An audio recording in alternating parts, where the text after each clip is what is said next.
on the prior question, the Hormuz Strait whole idea for you, that's dead now. That's completely gone. No, I just told you have Saudi Arabia, UAE, Qatar, Bahrain, and Kuwait, primarily, and then others. I spoke to all of them, and they would love to invest more money in the United States at record amounts, and that would be very acceptable. And this way, there's no fee. I don't like the concept of a fee, but at the same time, it's not fair that we're protecting this strait for the entire world, for China and everyone. I don't mind protecting it for China. I don't mind protecting it for anybody, but it's unfair that we're not in somehow compensated. And we've been doing this for many years. It's bothered me 25 years ago. It bothered me. Well, thank you very much. We've had already a good meeting. We're going to decide to do a little lunch. It wasn't scheduled, but we are going to do it on the fly because we have a tremendous chemistry together. The Prime Minister of Iraq has been amazing. He won an election that a lot of people didn't anticipate could be won by anybody else other than another person who was not, in my opinion, a good person. Not good for America. I don't think good for Iraq. And I played a role in, it was very important to me to have somebody get in there that can do the job and do it well. And we have a fantastic champion, a new champion. And he won the election very soundly, very conclusively, and he wasn't favored. But by the time they got to know him, he ended up winning. And he's going to be there for a long time. So I just want to say it's a great honor to have the Prime Minister of Iraq with us. He's been a great fighter, and he's been a great fan of America. We'll be discussing that a little bit with you. But they have tremendous oil reserves. They have tremendous potential wealth, and they have tremendous wealth, not only potential. But he's done in a short period of time, he's changed that country so much, especially toward their thinking about the United States. And we have partnerships. Chris was just saying we have tremendous oil partnerships all of a sudden being formed over the last short period of time. And I guess you're going to be announcing them this week or next week, but massive, among the largest. So they have done a fantastic job over the last very short period of time. But they have a great leader, the new Prime Minister. He's a great leader. I think he's going to be there for a long period of time. And it's great to have you at the White House. Thank you very much. Thank you. Thank you. And he's a young man. He's young and he's handsome, which I don't like. I'm not happy about it. شكرا جزيلا. لقد عقدنا اجتماعا جيدا وقد دعوته إلى وجبة الغداء، وهذا لم يكن ضمن البرنامج والجدول الذي اتفقنا عليه، لكن هنالك كيمياء عظيمة بيننا وبينهم. رئيس الوزراء يقوم بعمل رائع. أنا لم يتوقع أحد أنه سيفوز في هذه الانتخابات، لكن المرشح المضاد له كان شخص لم يعجبني ولم تكن لديه آراء جيدة تجاه أمريكا، لكن كان من المهم جدا لي أن تفوزوا أنتم في هذه الانتخابات، وأنتم تقومون بعمل رائع جدا. والآن لدينا فائز جديد لم تكن حظوظه كبيرة، لكنه مع ذلك نجح في هذه الانتخابات. هو شرف عظيم بالنسبة لي أن أستضيف دولة رئيس الوزراء هنا في البيت الأبيض. هو محارب عظيم، وهو أيضا من المعجبين بأمريكا والولايات المتحدة. العراق طبعا دولة غنية لديها كثير من الاحتياطات النفطية، وهي دولة مليئة بالثروات، وفي وقت قصير تمكنتم من القيام بالكثير وتغيير، على الأقل تغيير شعور العراقيين تجاه أمريكا. وكما قال كريس وزير النفط وأشار إلى ذلك، أن هنالك صفقات تجارية كبيرة في مجال النفط سوف يتم الإعلان عنها هذا الأسبوع. أنتم تقومون بعمل رائع وقمتم بعمل رائع خلال وقت قصير. رئيس الوزراء طبعا هو أيضا قائد عظيم، وأعتقد أنكم ستخدمون في هذا المنصب لمدة طويلة. طبعا أنتم في مقتبل العمر أنتم شاب أيضا ووسيم، وهذا طبعا لا يعجبني، لكن مع ذلك يشرفني أن أستضيفكم هنا. Thank you. أشكر حفاوة الاستقبال إلى فخامة الرئيس دونالد ترامب. Thank you for the warm welcome by His Excellency President Trump. وهذه هي زيارتي الأولى This is my first visit إلى الولايات المتحدة to the الأمريكية. United States of America. فهذه الزيارة لم تكن زيارة عابرة، This visit was not just like any visit, وإنما زيارة إعلان شراكة اقتصادية. rather it's an announcement of economic partnership تحدثت مع فخامة الرئيس. where I talked to His Excellency. 30/9 سوف تخرج القوات By الأمريكية the 30th of September, the U.S. forces will be out of Iraq, وسوف تدخل الشركات الأمريكية. while the U.S. companies will be inside Iraq. ودائما تخلق العلاقة المجتمعية هي الشراكة الاقتصادية وليس العسكرية. While the social relations is about like economy, it's not like about like military relations. أنقل تحياتي I would convey my greetings من أقدم حضارة في from العالم the oldest civilization in the world إلى أكبر قلب اقتصادي to في the العالم biggest وتكنولوجي. economic and technology heart in the world. وأكرر شكري إلى فخامة And I الرئيس على reiterate حفاوة الاستقبال. my thanks to His Excellency the President for the warm welcome. Good. Well, thank you very much. Mr. President. Please. Mr. President, I have a question for the Prime Minister. Go ahead. Thank you, sir. في الماضي عبد الناصر الحالي. سمو سعادة رئيس الوزراء هناك طلب أمريكي لحصر السلاح الميليشيات في يد الدولة وكان اجتماع اليوم وعدم مهاجمة دول الجوار. هل هذه أهداف تتحقق قبل سبتمبر؟ Mr. President, if I may. Who are you with? I'm with the Arabia. I cover the Middle East and Mobile Okay. Sir, is the military attack on Iran, is this a strategy to bring them back to the table? Or is it to degrade them so the regime will eventually fall? Well, we don't think we need the military there anymore. You know, it's a very a big operation. And what we do have is the oil companies are all going in now, and they're doing partnerships with Iraq, and they're getting along very well. The relationship is a whole big relationship where we don't need the military there. We're there to help them.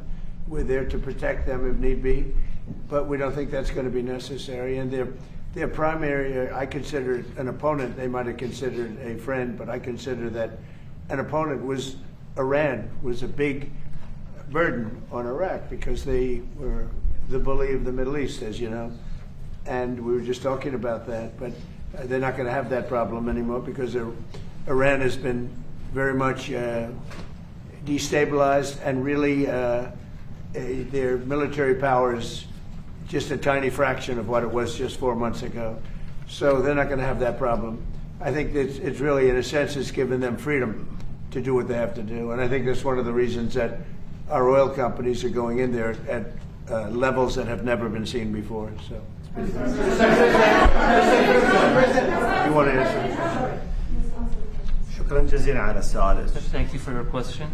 ابتداء في منهاج الحكومي According to the program of the government, هو حصر السلاح بيد الدولة، is to restrict the possession of weapons to the state. وهذه نقطة أساسية And this is a basic point. ولدي قرار بها غير قابل للخيار. And this is like a decision, it's not an option. تم استلام We received أسلحة كثيرة من قبل بعض الفصائل، weapons by different factions, واللي يسلم سلاحه and whoever surrender his weapon ويتحول إلى جهة سياسية ومدنية. turned into like a political or civilian. من ناحيتنا سيتم التعاون معه. We will cooperate with them.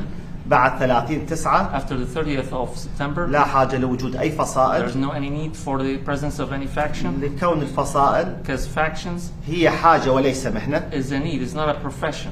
وماكو مبرر لبقائهم بعد There's no 30/9. any justification for their existence after the 30th of September. إن شاء الله نهاية هذا العام أو بداية العام So hopefully القادم by the end of this year or by the beginning of the next year, سوف نعلن أكبر مؤتمر السيادة الوطني. the sovereignty conference is the biggest conference in the region. قرار العراق بيد العراقيين، The Iraqi decision is by the hand of the Iraqis only, وقواتنا الأمنية قادرة على حماية and أراضيها. our security forces are capable of protecting their borders. بعد 30/9 After the 30th of September, لا نسمح لأي جهة تحمل سلاح خارج we نطاق never الدولة. accept for any entity to carry weapons outside the control of a state. Thank you, President Trump. I have two questions. I was wondering if you could explain your changing thinking on the Strait of Hormuz, applying a 20% fee.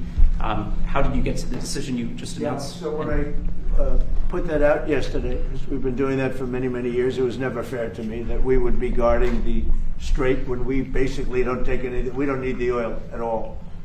And it wasn't important for us, but it was important for allies. It was important for people that we get along with very well, including the major Gulf state countries. So I put it out yesterday. I thought it was good. I was called by different people, different countries, kings and emirs and all of the people that we all know and we all love, and they've been very strong partners. And they said, we'd love to do it a different way. We'd love to invest in the United States with billions and billions of dollars and continue our record setting, because there's never been a time like this with the United States, with the factories, with the plants, with everything else. And we would like to invest tremendously in the United States as opposed to charging a fee. And I like that, actually, because I don't think anybody should be able to charge a fee for the Strait or for any other Strait relationship in terms of other sections of the world. I don't think anybody should be really in that position. But we were doing it as a reimbursement. The Gulf states are going to invest a tremendous amount of money into the United States, and that was very satisfactory to me. I think it's actually much better. If I could also ask, are you aware of why the FBI is looking into Senator Graham's death? Have you gotten any updates on why they were at his home? Well, I don't know why, because I think, he had a problem. His father had a very similar problem, as you know. It's very unique. At first I heard it was clogged arteries, because he did have clogged arteries. He had a problem with that. He was, I wish he took better care of himself. I say, you can solve that problem, but what happened is actually something that's very hard to detect. It was not related to any blockage. It was a totally different thing. And supposedly, and I've watched all the medical reports, I've had the doctors from the White House come in and explain what happened. And this is something that is almost undetectable. And if it happens, there's not much you can do about it. Sounds unfortunate, but there's not much you can do about it. If you look at his father died of the same thing at about the same age. So there was not much. They say it's almost undetectable. You can detect it by if you have a very bad back. That's a sign. It's a bad sign. So if anybody has a bad back, it's a pretty rough thing to think about. But the fact that's one of the primary signs. And he would tell me he had a bad back. But little did anyone realize it was for that. So, and when that bursts, which it did, it burst. There's not much. So I don't see a lot of evil there. I know there's all sorts of conspiracy theories going along, and I don't think the FBI. I think the FBI is wasting their time if they're doing that. Yeah. Sir, just on the prior question, the Hormuz Strait whole idea for you, that's dead now. That's completely gone. No, I just told you. You have Saudi Arabia, UAE, Qatar, Bahrain, and Kuwait, primarily, and then others. I spoke to all of them, and they would love to invest more money in the United States at record amounts, and that would be very acceptable. And this way, there's no fee. I don't like the concept of a fee, but at the same time, it's not fair that we're protecting this strait for the entire world, for China and everyone. I don't mind protecting it for China. I don't mind protecting it for anybody, but it's unfair that we're not in somehow compensated. And we've been doing this for many years. It's bothered me 25 years ago. It bothered me. During my first term, I was doing things like you have to invest in the United States. But by doing it that way, there's no fee. They're investing and they're getting a return on their money, and it's good. But they're going to be making massive investments into the United States, and I like that much better. Can I ask you a bit about the meeting you had today, and whether you discussed OPEC? There's been some reporting that Iraq is pushing for changes to OPEC, a larger share, and even that they might consider leaving it all. That's the gentleman right here, because here he is. Would you like to know about it? Are you considering, Mr. Prime Minister, leaving OPEC, or are you pushing for changes within it? And Mr. President, would you support Well, I support him. For changes? I supported him very early I endorsed him, something I rarely do, but I've had great successes endorsing. We just had Colombia, which was a big one. Argentina was a big one. We had many. I've endorsed, I think everybody I've endorsed from a foreign standpoint. They just win. Yeah. And, I've been hearing great things. I'm a student of a lot of history, and I do know a lot about the history of Iraq. and I've watched what was happening in Iraq with the elections, and I put a very strong endorsement out because I was very unhappy with the man that was supposed to win the election. And this great gentleman, I think he's going to end up being a great leader. He won. So I'm very happy about that. As far as OPEC, that's his decision, and you might ask him that question. لا أوبك احنا أحد البلدان المؤسسة لها. We are one of the countries that established OPEC. لكن نريد حقنا وحصة منصفة للعراق. We need like a fair share for Iraq. العراق حارب داعش. Iraq fought ISIS. والإرهاب بأجمعه. And terrorism at all. وبدعم الولايات المتحدة الأمريكية. Support of the United States of America. وهذه الحرب مع داعش. This fight with ISIS. كلفتنا نفقات كبيرة. It cost us like huge amounts of money. ودمرت البنى التحتية العراقية. And destroyed the Iraqi infrastructure. مقدار الضرر اللي أصاب العراق. The damage that really was against Iraq. أكثر من 400 مليار دولار. Is more than $400 billion. لليوم بعض العراقيين مدن مدمرة. Until today, like some Iraqi cities are totally destroyed. ويسكنون في مخيمات. They like live in camps. والآن لدي خطة أعيدهم إلى دورهم. I have a plan to get them back to their homes. نريد حصة منصفة للعراق. We need a fair share. لا أكثر من ذلك. We need a fair share. I might just answer because if you remember, even though I was a civilian and had no thought of running for president, I get a disproportionate amount of publicity, as you probably heard. And I used to say, don't go into Iraq. Don't attack Iraq. Frankly, they attacked the wrong country. And they did a lot of damage. Yeah. Thank you. Given how the Iranians have been behaving, do you have any regrets about lifting the naval blockade or giving the sanctions waivers? No. I gave them a chance. I wanted to give them a chance at making a deal. You know, we had a deal 2 days ago. It was done. And then all of a sudden, they couldn't do it. They didn't like something about the deal. They couldn't do it. And they shot first. And that was a big mistake that they shot first because we have been knocking the hell out of them. They're very difficult people. 47 years we put up with it. The SS Cole, you go back all the way. Thousands of people, thousands of Americans were killed. A lot of soldiers were killed. A lot of soldiers are walking around or not walking around. I mean, they've been so badly injured. The arms, the legs, the face, with the Soleimani, with the bomb. They call it the roadside bomb. Most people call it the roadside bomb. It's a disaster. And I killed him in my first administration. Had I not, it might be a different story today. He was a mad genius. He was probably a madman, but he was a general, and he had total control over the country. And I actually think the leaders of Iran were afraid of Soleimani. But I killed him. And by the way, with him went a very bad person also. They happened to be meeting each other at the airport. And a very bad person from Iraq happened to be a leader of Iraq, happened to be killed in that same incident. So I don't know if I did you a favor or not. I've never asked you that question. You probably would know better than me. But no, I think that what we've done to Iran is we've taken away almost all of their military capability. Go ahead, you explain it. Explain it. Hold on. He has to hear that. Go ahead.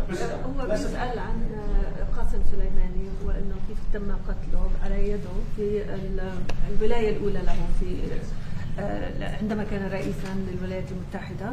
فالفكره هو طبعا كان شخص ذكي جدا وعبقري لكنه كان شرير بنهايه المطاف. في حادث استهداف وقتل عراقي كان في صحبته، كانوا يلتقوا في مطار في العراق في بغداد. فهو بيسأل هل هو كان عملكم خدمة أم لا؟ ما هي النظرة بالنسبة لمقتل سليماني؟ أنا في ذاك الوقت لا أمارس السياسة. At that time I was not in politics. وأريد كل جيتي نتحدث عن المستقبل إيش راح نسوي. In my visit, like I'd like to talk about the future. شبعانين من ماضينا القديم. Now, like we are fed up with the past.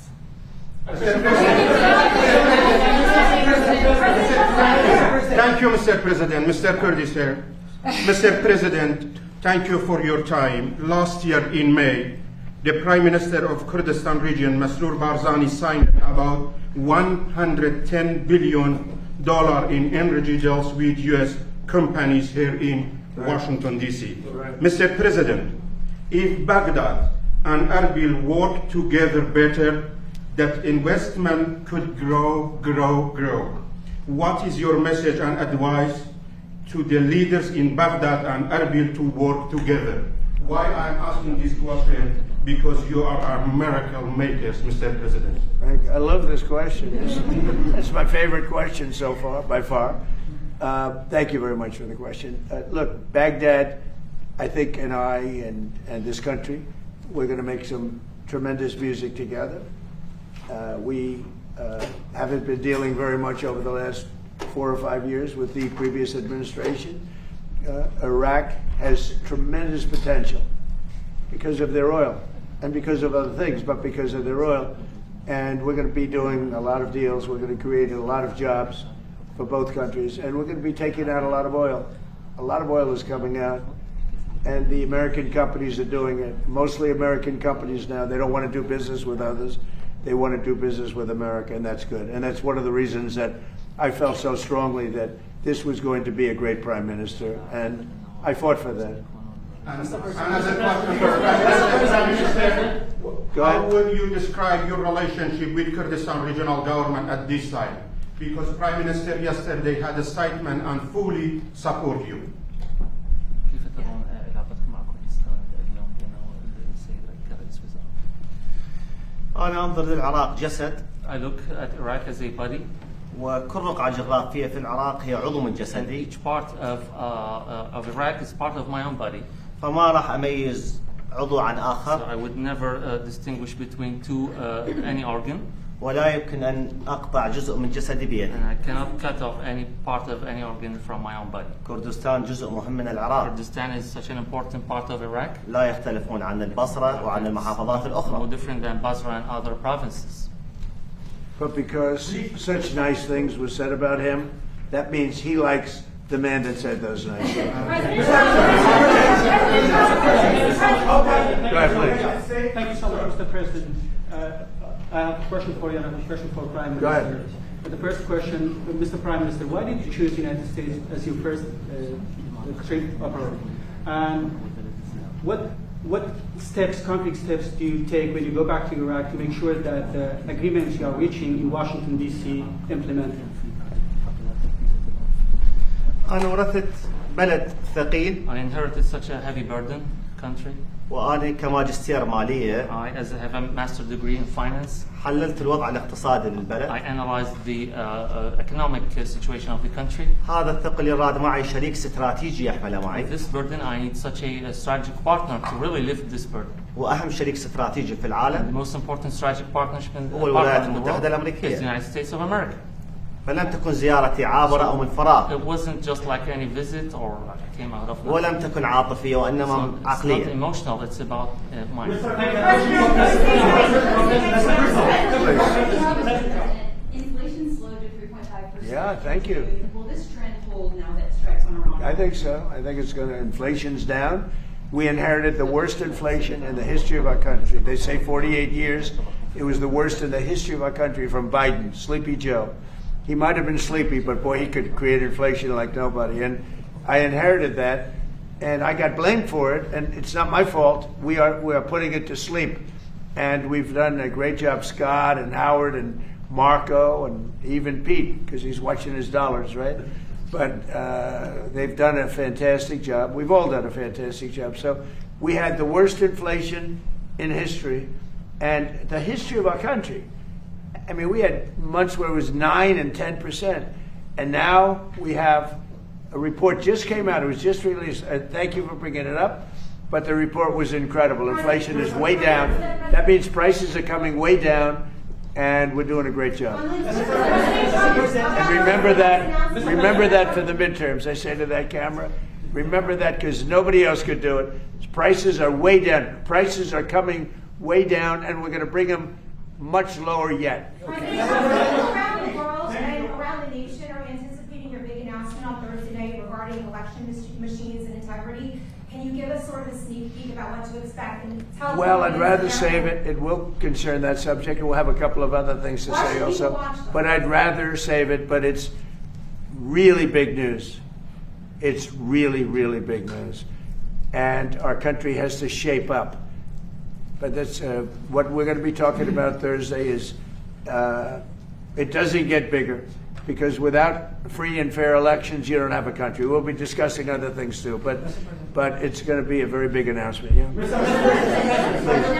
Mr. President, your administration pushed hard to shape Iraq's leadership and tied U.S. support to disarming Iran-backed factions. With the September 15th deadline weeks away, what happening in Baghdad misses it, and does the U.S. troops withdrawal from Kurdistan region still proceed on schedule? I think everything's on schedule. We have a great, here we are. I mean, we're right now, I even called for a lunch that wasn't scheduled, okay? So in that way, but no, we usually, I don't think I've ever done that where we didn't have lunch. I said, let's have lunch. You know why? Because I like them. I like them. So I think that's all going to work out very well. Yeah, please. Sir, do you want this Russia sanctions bill signed within the next week or two, and will you sign it? Well, I know that Lindsay wanted it very badly. I think they may be adding Iran to it. They're going to add Iran, which is a very big thing if they did that.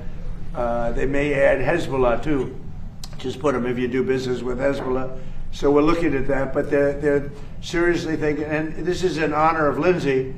This was his thing. He wanted this more than any other thing. You know how he felt. And there's a good chance that it gets done, but they'd like to add Iran, and they'd like to add Hezbollah to it. That's what I'm hearing. So. And if that means secondary sanctions on China, India, Europe... Well, we'll have to look. That hasn't been discussed. My question for you, the Prime Minister, Ali Zaidi, has launched a campaign to pay Muslims held by militia under the control of the state.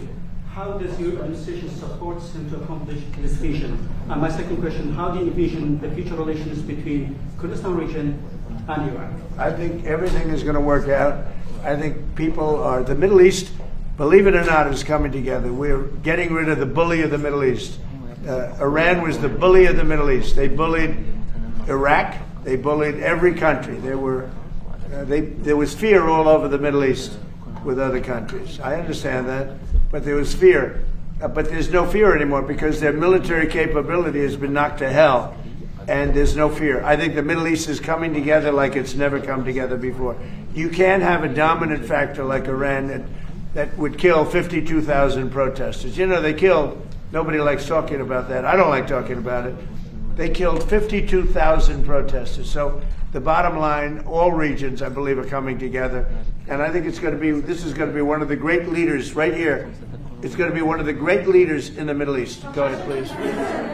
Just explain that, please. أعتقد أنه الآن الشرق الأوسط قد تم ترتيب أوضاعه لأنه إيران ضعفت الآن وهي كانت تتنمر على الجميع، فالآن انتهى هذا الدور ولا يمكن أن نسمح لقوة واحدة أو بلد واحد بأن يهيمن على كامل المنطقة. يعني الناس يغفلون عن أن إيران كذلك، الحكومة الإيرانية قتلت 52,000 متظاهر في إيران. طبعا نحن لا يمكننا أن نحن لا نتحدث عن ذلك، وأنا نفسي يعني أنا الرئيس أكره أن أفكر في هذا الأمر، لكنهم كذلك. والآن انتهى هذا الدور ولم يعد لإيران أي دور في التنمر على أي من جيرانهم. And I think we could go into this for a long time. And the bottom line is that we have a fantastic relationship with many countries now. I just came back from NATO. Many of you were there, and you saw how that worked out. It was a phenomenal. It was a love fest, to be honest, and they love the United States. They even like me, but they love the United States. And we're going to cut costs there by hundreds of billions of dollars, maybe. But the NATO event was incredible. Today's event is incredible. This is a potentially really great country, and many people would say it's a great country. We're helping it. We want to help it. We have a fantastic relationship with the new Prime Minister. He's a strong person. He's a very brilliant guy. He's very much acknowledged, or he couldn't have won that election. That was a highly competitive election, and he went out and won, and it's a big story. I mean, it's a big, big story. And I just want to say that the United States has never done better. We're doing well. You know, more people are working today in the United States than at any time in history. We have more things being built, factories, plants, AI, automobile plants are being built at record numbers, more than we've ever had ever before. The tariffs have been used very judiciously and properly, and companies are pouring in, and countries are pouring into this country to build factories, because when they build them, they have no tariffs. And we have numbers, $19.2 trillion. As an example, under Biden, it was less than $1 trillion for 4 years. We're at $19.2 trillion for 12 months. Nobody's ever seen anything like it. Our relationship with Iraq is, I would say, it went from being not so good to being outstanding. And we're going to have a long-term relationship with Iraq. We're going to have a long-term relationship with a man that will be a great leader. Mark my words. I knew what I was doing. This man is going to be a great leader in the Middle East, beyond Iraq. His influence is going to spread all throughout the Middle East, and we're very happy about it. And we are very happy to have you with us. Thank you very much.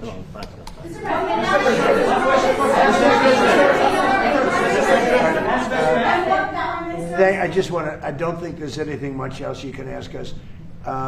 This is a very important meeting. It's something I've never done before. No lunch was scheduled. I said, let's have lunch. I've never done that before. Sometimes we'll have a lunch scheduled, but I've never done this. Right, Susie? This is a first. So I have no idea what we're going to be eating, but it'll be fine. But we're doing it because we like the people that we're with. Thank you very much.